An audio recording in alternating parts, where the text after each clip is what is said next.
Hi everyone, welcome back to my channel. Thank you for coming back. Thank you for your clicks. Thank you for your likes. Thank you for your comment. If you're just visiting for the first time today, please feel free to click on the subscribe button and then bell icon. And if you're returning, thank you for coming back. Now we're going to go straight into the part 3 of our what do you have in your hand. We've looked at the professional people, also how they can develop what they have in their hand. CPD, somebody said to me, CPD, you have to talk to me. Everybody, we all do CPD every day, but what we don't realize sometimes is we're doing continual professional development. We need to keep a record to ensure that we have accurate record of what we're doing. I'm guilty, you're guilty. Sometimes we do things, we do training, we don't have a record for it. Those are the things that can be used to enlarge, empower, and also put us in a place of doing what we need to do to ensure that what we have in our hand is being developed. Today we're going to go to look at the part that's called the skills. The skills are non-professional things which we do, not professional work that we do, which sometimes, like I was saying, the professional people might need advanced learning to be able to get to where they are. But the skilled people, not that they're not educated in any way, please don't get me wrong. Every skilled person is educated as well, but it's just that sometimes they are not at the level of the professional in the training that the professional have had. So the skilled people are actually professional people, but they're called non-professionals. They have something they're doing, but they are skilled people. So we're going to look at the skilled people. What should you have in your hand as a skilled person? What do you have in your hand as a skilled person? How do you develop what you've got in your hand? Because believe it, like I'll keep going back to Jeremiah 1:5, we all have something in us, even before we were conceived, and while we were still in the womb, and even when we were born, we've actually got something in our hand that we need to develop. So as who are the skilled people? Skilled people are the people that are into arts and crafts, that love fashion, dressmaking, or they're into catering, they're into carpentry and joinery, mechanics, and all of that. These are the skills people. It is not, my list is not the end of the list of skilled people, but I've just given few examples, and I'm sure most of us are used to fashion designers, we're used to caterers. These are skilled people. Some people like myself, some of the things the skilled people do, if my life depends on it, I don't think I can do it. So skilled people are very, very important people in our community, in our society, in our environment. But the skilled people themselves, what do you need to do to ensure that what the Lord has put in your hand, you're actually making good use of it? Because the Lord has put something mega into your hand. Some designers, you will see what they put together and it will amaze me. I used to think baking cake was just easy peasy lemon squeezy from what I do at home, but when you bake a cake maker professionally, it becomes a whole ball of new game. And also, if you look at, I'll use cake making and even dressmaking as an example. In the last few years, if you look at the changes that has taken place in fashion, in dressmaking, or tailoring, or the cake and the baking of cakes, even in the last 2-3 years, the changes that has taken place has not been just a joke. So why am I giving an example of the changes that has taken place? It's saying that if you're a skilled person, you as well need a continual personal development plan. You need one. You need to change. You need to move with time. You need to ensure that whatever is happening, you're following and ensuring that you're empowering, enlarging yourself every day. You cannot be a dressmaker and remain the same. Of course, the fashion will leave you behind. You cannot be a cake maker, like I've used an example, and remain still doing your round cake as it was done then and not follow the trend. I'm not sure what they call it now, but you see the different sizes and shapes of cake. It's amazing. The things that the bakers are doing, the caterers are doing, it's amazing. The display. And this is where a skilled person comes in, that in your skill, how are you developing your skill? Take, for example, a person that does tailoring. Before, our clothes and everything, I can't remember before if they used to stone our clothes, but now you see many clothes or many simple design pattern is all stoned all around.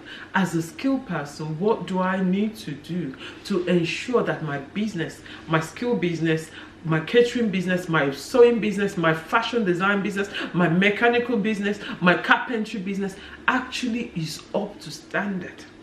This is where the difference is, that you would say, what has God placed in my hand? How can I develop it? How can I make it better? How can I make things work better? Even the caterers, if we look in the last few, especially since COVID and even during the pandemic and even now in the endemic, we've seen changes in how food are packaged. We've seen changes in how food are delivered. We've seen changes how people make booking to order food, to order meals. Before, nearly everybody goes to the store. But if you look at it right now, if you're a caterer and you have not advanced, you have not changed the way you package your food or you deliver your food, are you using what the Lord has put in your hands properly then?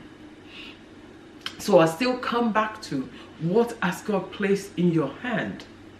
Some of us, when we have a party, or maybe when we have an occasion, an event, or other people say, who did your fruit tree? And you would recommend them. These are because those people see the skills being displayed beautifully. And that is what the Lord has put in your hand. So as a skilled person, what has the Lord put in your hand? And it still boils down to the same thing as Proverbs 22:29. See a man that is diligent in his work, he shall eat with kings and not with mean men. People have been recommended to kings. When I say kings, don't make a mistake of taking me for only rich people. But some people are kings. They might not have title, they might not have all that, but they would actually patronize your business, and you'd be surprised that one contract can actually become a contract that will make all the breakthrough for you.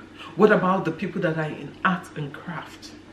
Are we seeing art and craft done the way it was done before? Have we seen changes in it? So all these skills, even, there are rooms for improvement. And this is how you would now say, this is what the Lord has put in my hand. I know people that make hairdressers, and it's amazing the changes that has come into barbering, into hairdressing, into fashion as a whole. So how are you adjusting yourself to be able to be in line? Are you developing yourself? Are you making changes? Or are you just saying, oh, this is the way we do it?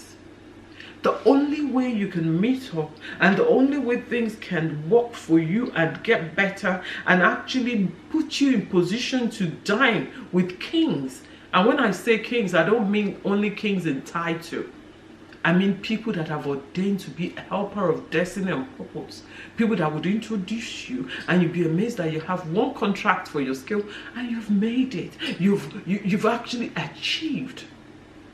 So if you're a skilled person, you need to look inward. You need to look at yourself. What changes do I need to make? If I am a dressmaker, what new equipment do I need to get to ensure that I'm up to standard? What training do I need to get? Because I know most of these things that the dressmakers or fashion designers do, they go for training. I know the caterer go to each other for training. They go to schools for training. They learn how to decorate. They learn how to fine-tune the things they put on the cake, that I look at it and I tell you, it is a work of art.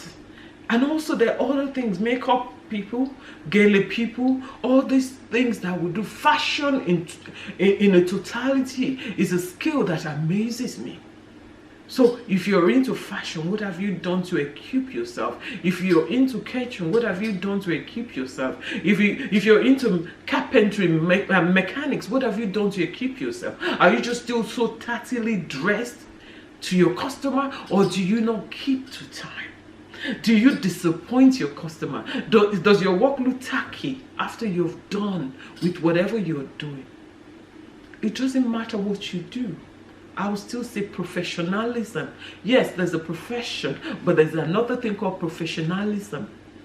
Professionalism is the master key of majority of the things we do in life. If you're not professional, you go to paint my house, you leave everything tacky. That does not make you a professional person.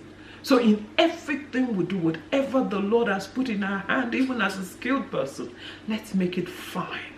Let's make it beautiful. Let people be able to recommend and say, this person baked my cake. This person decorated my house. This person did my wardrobe.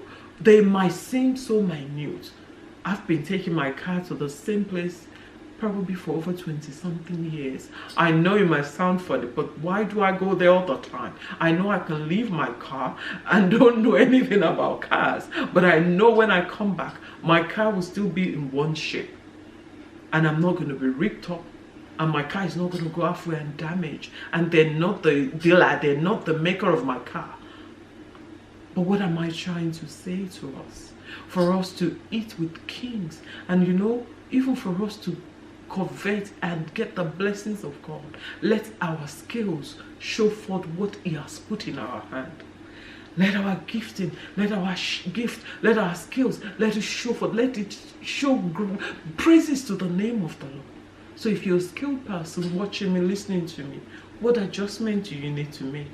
You need to have a personal development plan as well. You need to know where you were last year. You need to know where you are now. You need to know, sometimes you might need to have 2 years plan, 3 years plan, and say, what do I need to learn? Of course, trends and pattern will change as we go along, but at least you would have a plan in place. Write something down and say, this is my catering business. If it's jollof rice that I can cook, like we know we all love jollof rice, cook it to the extent that people would know this jollof rice is different. If it's to just do your kele differently, if it's, make yourself the best in what you do. And that is what the Lord has put in your hand. And I still go back to my question, what do I have in my hand? What you have in your hand is your skill. And because you have your skill, I pray that the Lord will give you the wisdom. The Lord will give you the knowledge and the counsel to be able to perfect that skill, so that the blessings of God will be added onto it. And the Lord will make sure that you meet with people of integrity. What else can I add to my word today? That to say, every skilled person, I respect you. Because there are a lot of things skilled people do that I don't know how to plait here. That's my secret for you. But we thank God that you're skilled. But make yourself the best in your call. Make what you've got in your hand. Make it count for God, and the Lord will help us in Jesus' name. Thank you for coming back to my channel. Thank you for following. Thank you for your comments. Thank you for your likes. And please click the bell icon so that when we download our new video, you'll be the first to have it. Thank you. God bless. Bye-bye.